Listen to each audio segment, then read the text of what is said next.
This was in the New York Post, and Fox picked it up. Mormon soda craze is replacing coffee and cocktails across America.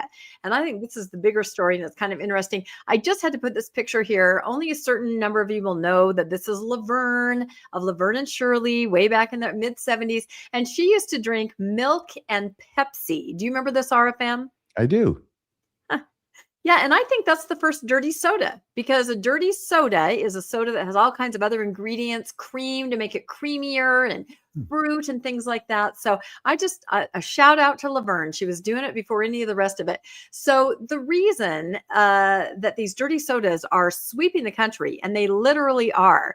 Swig has like almost 70 locations, and that's just one of the more popular ones. These are the secret lives of Mormon wives, and they drink Swig all the time.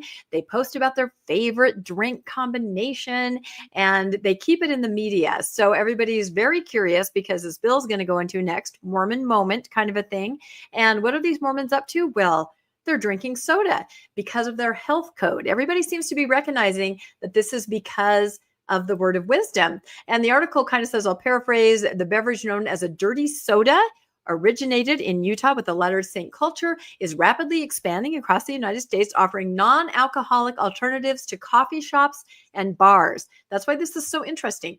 Dirty soda refers to traditional soft drink like a cola, Dr. Pepper, a Mountain Dew is a big base that you use, and you add flavored syrups and purees and sugars, and actually not sugars all the time. You can get ones that are pretty healthy, and cream. And if you want to make one at home very simply, you just pour some Coke in a glass and put some coffee creamer in it. That really is as simple as you can get.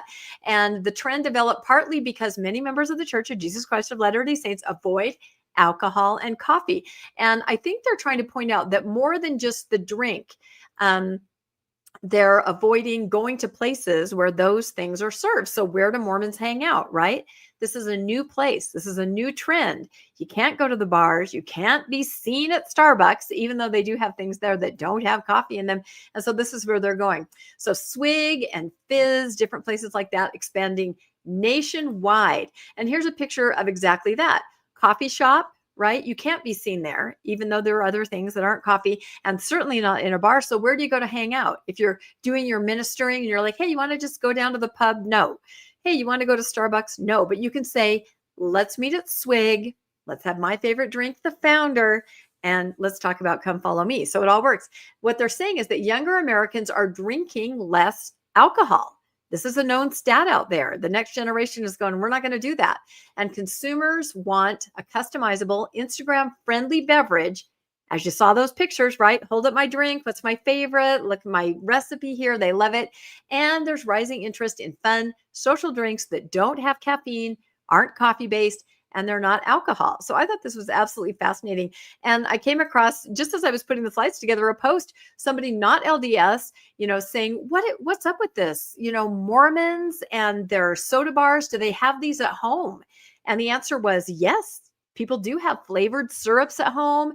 They sell these things, especially for events, right? A wedding reception or a bridal shower, a baby shower. You're going to have your really awesome soda bar with fun cups and fun straws. It's just a thing to be really, really fun, where in the past it used to be get your Starbucks or, maybe make yourself a margarita, right? That is not happening, not only not in the LDS church, but it's not happening in general with this next generation. So here's the part I thought was really interesting. Industry insiders believe that dirty soda represents more than a passing fad, describing it as a modern revival of the soda fountain culture.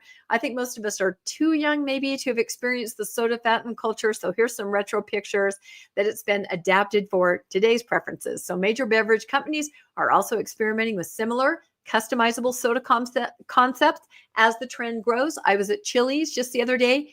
Dirty soda was one of the offerings on the table. They had a cute little sign about it. And so it's just everywhere. And it started because of the word of wisdom. It started because here in Utah, we're not going to go to the bars and we're not going to go to the coffee shops. But what can we have? Sugary sodas. And again, I have to go on record by saying, do not judge somebody with a giant Swig cup.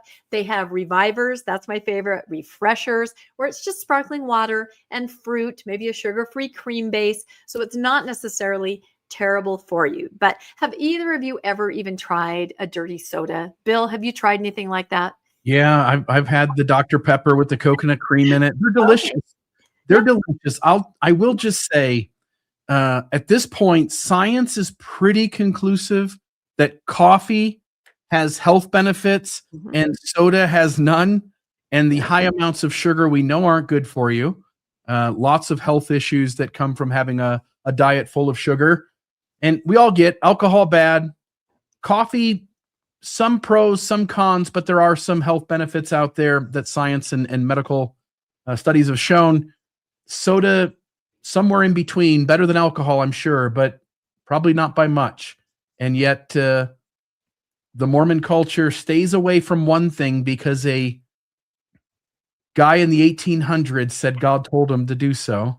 Exactly. And the other thing is completely on limits, even though it breaks some of the rules, at least that caffeine rule, which was part of the word of wisdom early on.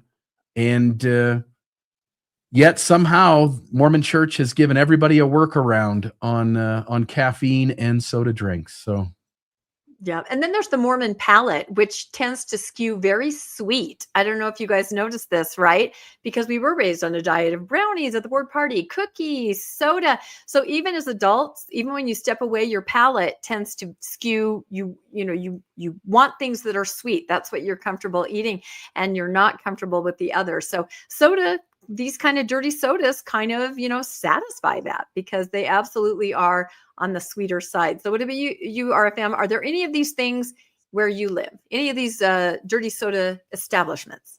I will tell you that I think the reason that the taste buds of Mormons skews sweet is because they never learned to drink adult beverages. Yes. They're drinking kiddie stuff for the Yep. whole life and getting kiddie doctrine at church.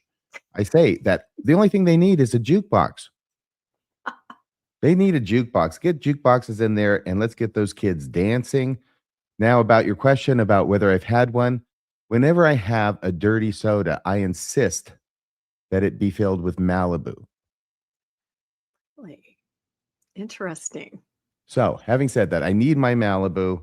And the last thing is, now all they have to do at the, what's this? It's called Gulp, Swig. Swig, yes. Swig, That's Swig. Fizz, So Delicious. They're all kinds of cute names. And they're opening these like in Manhattan. Like they, upscale, very upscale. It's not just for little kids. Wow. This is something, that is becoming a huge trend. And like Bill said, just started because one guy said, yeah, let's not drink this, let's drink that, right? And everybody ran with it. So It's great. Now all they need to do is put Book of Mormon verses on the bottom of the cups. that's it. That's it. it's coming.